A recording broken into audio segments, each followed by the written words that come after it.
Welcome to day 44. Today, we build a library management system using object-oriented programming. We will define our core entities, books, and the library. First, let's create a bookty class.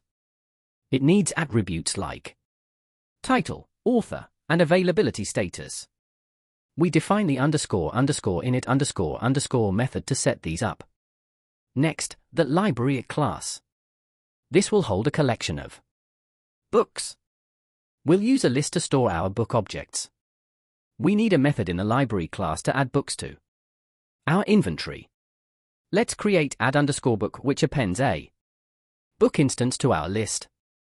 Now, let's create a method to show all available books.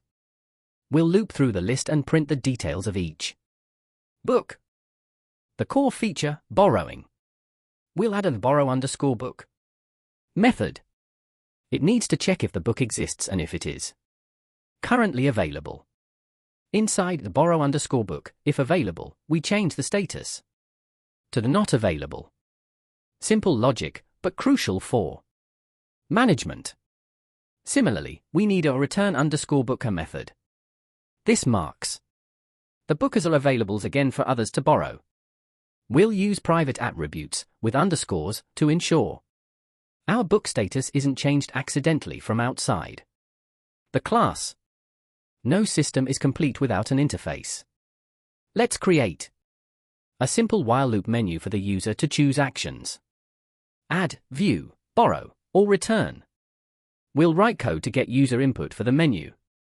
We need to handle cases where the user types something unexpected, connecting the menu options to our library methods. If the user picks one, we call add_book, and so on. Let's make the print statements clearer so the user knows exactly what is happening in the library system.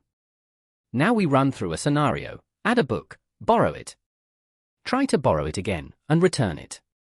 We verify our logic works. We've successfully built a functional system using OOP. Experiment by adding a member classes next time. Great job today. Thank you for watching. Like if you learned something, share with your circle, and subscribe for more.